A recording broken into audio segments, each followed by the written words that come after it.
8 साल पुराने मामले का पर्दाफाश किया।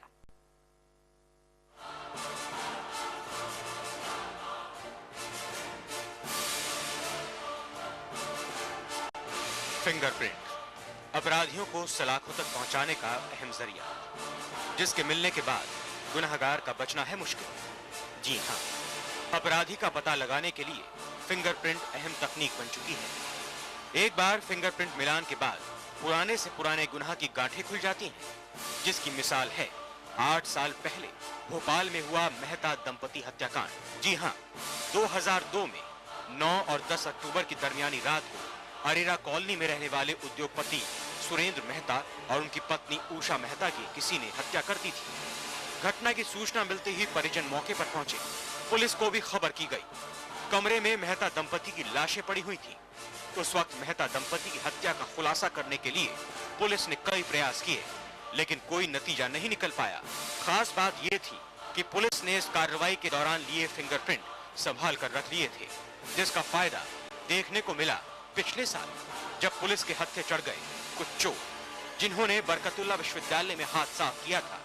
इनमें से एक आरोपी चंदन जब पुलिस की गिरफ्त में आया तो उसने चोरियों की वारदात के साथ अपने तार मेहता दंपति की हत्याकांड में भी बताए। घटनाक्रम ये था कि सज्जू जो है उनके वहाँ पुताई करने गया था, और पुताई करने के वहाँ पर ही उसको ये बात जब पता चली कि वो घर में दोनों बुजुर्ग दंपति अकेले रहते हैं, उनके बच्चे बाहर हैं और ये उद्योगपति हैं, तो इसने चंदन रजनीश और पप्पू के साथ मिलकर यह योजना बनाई कि हम इनके घर जाकर चोरी करेंगे, अच्छा माल मिलेगा।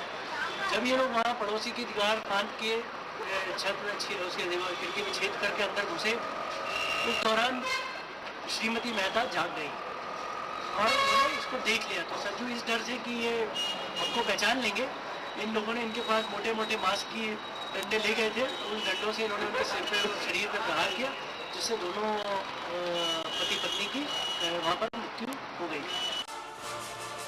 लेकिन पकड़े गए आरोपी ही हत्यारे हैं, ये साबित करना भी पुलिस के लिए आसान काम नहीं था।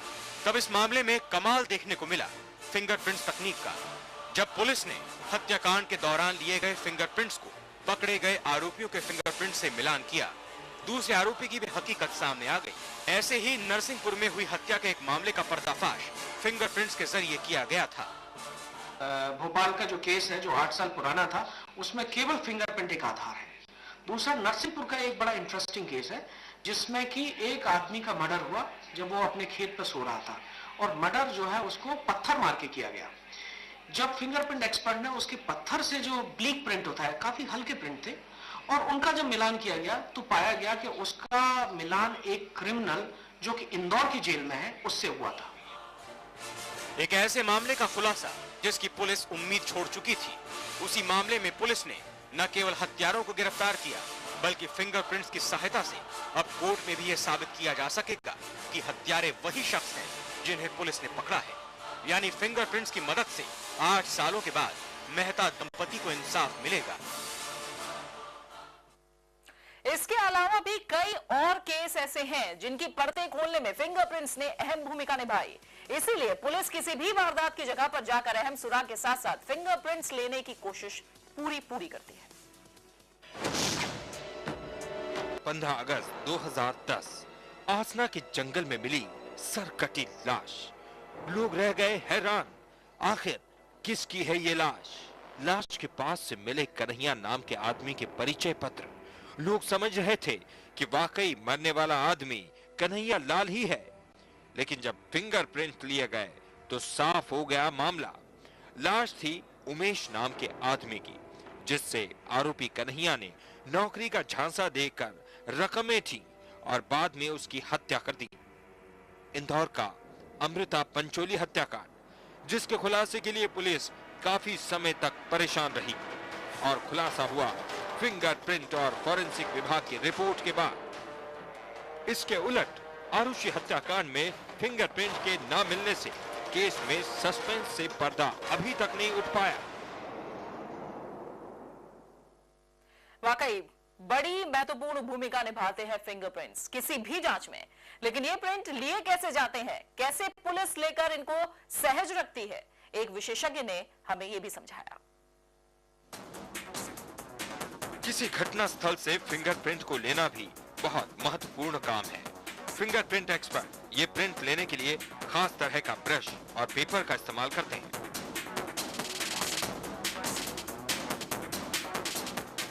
सबसे पहले एक पेपर पर पाउडर और ब्रश की सहायता से उंगलियों के निशान को एक पेपर पर उभारा जाता है।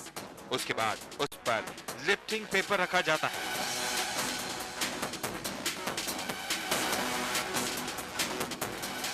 जब लिफ्टिंग पेपर हटता है तो निशान उस पर आ जाते हैं। लिफ्टिंग पेपर जांच के लिए ले जाया जाता है। विशेषज्ञ कहते हैं कि खास लैब में इन प्रिंट्स को रख लिया जाता है। इसके बाद की तहकीकात में इन प्रिंट्स का संदिग्ध लोगों से फिंगरप्रिंट से मिलान किया जाता है। देन उसका जो चार्जप्रिंट मिलता है घटनास्थल से, उसका पुराने अपराधियों के रिकॉर्ड से मेल किया जाता है, जो कि आज अपने भोपाल मध्य प्रदेश में है। कई जगह एफएस मशीन लगा गई है, ऑटोमेटिक फिंगरप्रिंट आइडेंटिटी सिस्टम लगाया गया है। तो कंप्यूटर में पुराने दंडित अपराधियों का रिकॉर्ड रखा जाता है। उसके रिकॉर्ड से इस चार्जप्रिंट का पहले मिलान किया जाता है। यदि उनसे नहीं मिलता है, मिल जाता तो पता लगा किस किस व्यक्ति का है। यदि नहीं मिलता है तो उस इलाके के जो सस्पेक्ट पर्सन होते हैं, उस घटना के आसपास के बदमाशों के सस्पेक्ट जो संदेही होते हैं, उनके प्रिंट प्रॉपर लिए जाते हैं, 10 उंगली के प्रिंट लिए जाते हैं। उन प्रिंट का मिलान फिंगरप्रिंट एक्सपर्ट द्वारा इस चार्ज प्रिंट से किया जाता है। यदि किसी व्यक्ति का चार्ज प्रिंट 1 उंगली 2 उंगली मिल जाता है तो उसका फिर तत्काल इन्वेस्टिगेशन ऑफिसर को सूचना दी जाती है। तो वाकई खास तकनीक है इन प्रिंट्स को लेने की भी, लेकिन जानकार कहते हैं कि अगर घटनास्थल पर जरा सी भी छेड़छाड़ हो गई तो इन प्रिंट्स को जुटाना काफी मुश्किल होगा।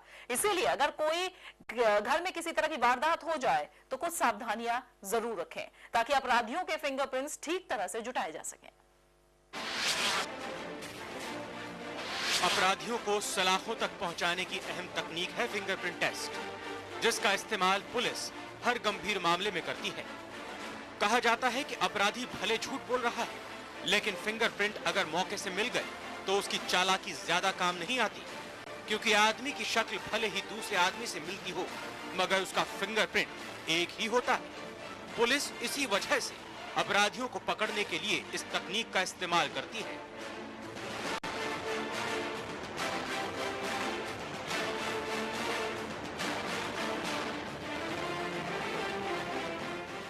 जानकारों के मुताबिक अगर कोई गंभीर घटना मसलन चोरी, डकैती या फिर किसी की हत्या हो जाए तो घर वालों को कुछ बातों का ध्यान रखना चाहिए ताकि मौका वारदात से अपराधी के सही फिंगरप्रिंट जुटाए जा सके।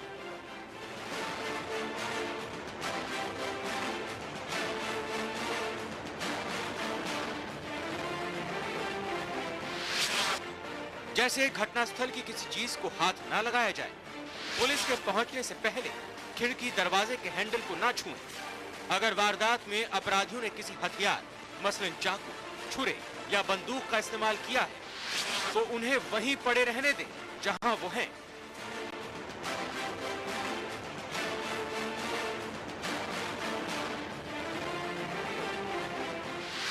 घटनास्थल पर चहलकदमी ना की जाए, वरना अपराधी के निशान मिट सकते हैं।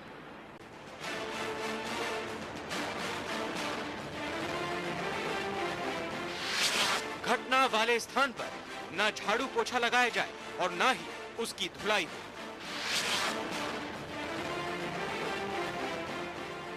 जानकार कहते हैं अगर इन बातों का ध्यान रखा जाए तो पुलिस को अपराधी तक पहुंचने में ज्यादा वक्त नहीं लगेगा।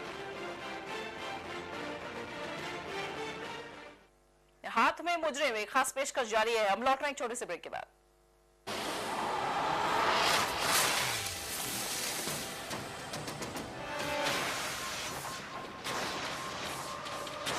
हाथ में मुजरिम खास पेशकश आप देख रहे हैं और बात हो रही है फिंगरप्रिंट्स की, जिनके जरिए अपराधी को आसानी से पकड़ा जा सकता है। अनिल राय हमारे साथ मौजूद है जो कि फिंगरप्रिंट एक्सपर्ट है। हम सबसे पहले उनका रुख करेंगे। अनिल जी, आपका बहुत बहुत स्वागत है। 1858 शायद वो समय था जब पहली बार आइडेंटिफिकेशन के तौर पर फिंगरप्रिंट्स का इस्तेमाल किया गया था। दुनिया भर में ये एक अहम टेक्निक है जिसका इस्तेमाल अपराधियों को पकड़ने के लिए किया जाता है। जी हाँ, ये सबसे विश्वसनीय टेक्निक है जिसका उपयोग अपराधियों को पकड़ने के लिए किया जाता है। जी, अभी तक आपने कितना कुछ देखा है अपने करियर की? अगर आप बात करें, कितने ऐसे अपराधी हैं जो फिंगरप्रिंट्स के जरिए पकड़ में आए होंगे? फिंगरप्रिंट्स के जरिए जहां तक मेरे करियर की बात है, शुरू से ही मैंने देखा है कि इसकी एक निश्चित संख्या तो नहीं बता सकता हूँ, लेकिन फोर्जरी के जो डॉक्यूमेंट्स होते हैं उनकी लगातार संख्या बढ़ रही है और उनका निराकरण मैं समझता हूँ सैकड़ों की संख्या में किया गया है। और घटना स्थल पे जो चांस प्रिंट मिलते हैं उनका मिलान जब एफए सिस्टम से किया जाता है या संदेहियों के फिंगरप्रिंट से किया जाता है, तो इसमें भी जो सफलता की संख्या है ये काफी ज्यादा है। और कई प्रकरणों में मैं कहना चाहूंगा कि सिर्फ फिंगरप्रिंट के एविडेंस के ऊपर आजीवन कारावास की सजाएं हुई हैं। जी जी जी, यानी इतना अहम है फिंगरप्रिंटिंग एक सुराग के तौर पर। अनिल जी, कितना मुश्किल होता है किसी भी जगह पर फिंगरप्रिंट अगर लिए जाए? कौन कौन सी ऐसी स्थितियां हैं जो काफी मुश्किल बना देती हैं फिंगरप्रिंट्स को लेने के लिए? फिंगरप्रिंट्स एक सामान्य प्रक्रिया है जो किसी चीज को छूने पे, जब जिस ऑब्जेक्ट को छूते हैं तो उसमें फिंगरप्रिंट्स आ जाते हैं। लेकिन जब सीन ऑफ क्राइम वाली बात आती है तो वहां पे ये देखा जाता है कि जो इनमेट्स हैं या जो दूसरी इन्वेस्टिगेशन अथॉरिटीज हैं वो उस चीज को टच ना करें, उसको ना छुएं, क्योंकि जितना महत्वपूर्ण एविडेंस है उतना ही डेलिकेट भी है। तो जितने आसानी से इससे आइडेंटिफिकेशन होता है क्रिमिनल का, उतनी ही आसानी से इस सबूत को नष्टीकरण भी हो जाता है।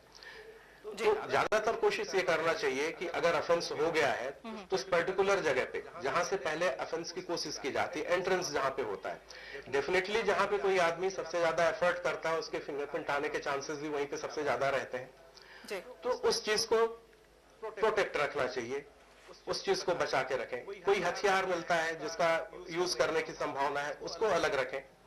इस तरह की जो महत्वपूर्ण चीजें हैं जहां पे ये क्लियर हो रहा है कि यहाँ पे एफर्ट किया गया है, उनको प्रोटेक्ट करके अलग रखें, तो फिंगरप्रिंट्स लिफ्ट करने में और डेवलप करने में ऐसी कोई दिक्कत नहीं आती। साइंस इतनी डेवलप हो चुकी है। जी, फिलहाल सुभाष अत्रे जी भी हमारे साथ मौजूद है जो कि पूर्व पुलिस अधिकारी हैं, उनका हम लोग करेंगे। सुभाष जी, आपका भी बहुत बहुत स्वागत है। फिंगरप्रिंट्स के बारे में हम क्या कह सकते हैं कि चश्मदीद जो बयान देते हैं उससे भी ज्यादा पुख्ता फिंगरप्रिंट्स अपने बयान जाहिर करते हैं? निश्चित रूप से जो फिंगरप्रिंट है वो मानवीय गवाह जो होते हैं उनसे और अन्य जो साइंटिफिक एविडेंस हमको मिलते हैं स्पॉट पर, उससे ज्यादा विश्वसनीय है। जी, ब्लड वगैरह इनडायरेक्ट है, किंतु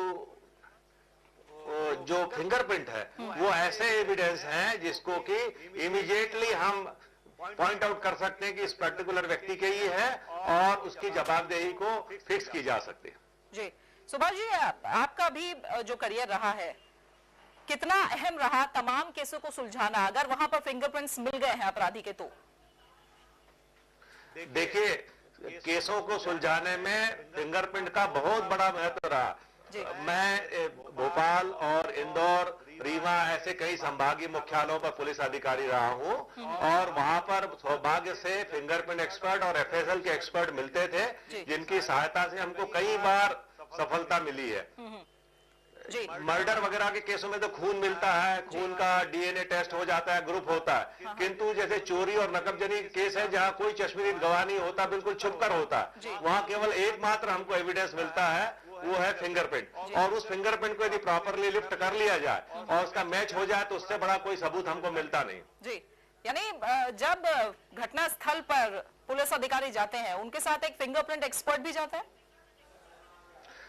एक्चुअली जिलों में एक फिंगरप्रिंट एक्सपर्ट होता है जो कि बुलाया जाता है। सभी थानों में अभी तक हमारे यहाँ फिंगरप्रिंट एक्सपर्ट की व्यवस्था नहीं है, किंतु जिला स्तर पर फिंगरप्रिंट एक्सपर्ट होता है जो उनको जाकर लिफ्ट करता है और उसके मैचिंग करके हमको लोकल स्तर पर भी सलाह दे देता है और वो प्रदेश स्तर पर भी फिंगरप्रिंट भेजकर और मैच करवाकर सूचना देता है। जी, अनिल राय जी, आपका फिर से मैं रुक करूंगी।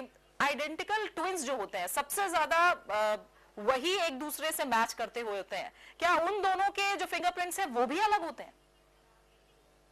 जी हाँ, आइडेंटिकल ट्विंस जो हैं उनके भी फिंगरप्रिंट्स पूरी तरह से अलग होते हैं।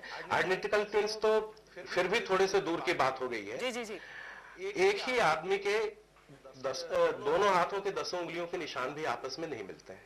जी, ये बहुत बड़ा सच है फिंगरप्रिंट्स के बारे में जो कि अनिल राय हमें बता रहे हैं कि किसी भी व्यक्ति का फिंगरप्रिंट, उनकी अगर सभी उंगलियों को भी मिलाया जाए तो भी किन्हीं 2 उंगलियों के फिंगरप्रिंट आपस में नहीं मिलते हैं और इसीलिए अपराधी इन फिंगरप्रिंट्स के जरिए आसानी से पकड़ में आ जाते हैं। अनिल राय जी, आपका बहुत बहुत शुक्रिया। सुभाष अत्रे हमारे साथ जुड़े, आपका भी बहुत बहुत शुक्रिया। और आपको बता दें 1905 में पहला ऐसा केस आया था जब फिंगरप्रिंट के जरिए 2 सगे भाइयों को मर्डर के केस में सजा सुनाई गई थी और आज तक ये टेक्निक अभी भी इसका सहारा लिया जाता है बड़े बड़े केसों को सुलझाने के लिए। खास पेशकश में फिलहाल इतना ही।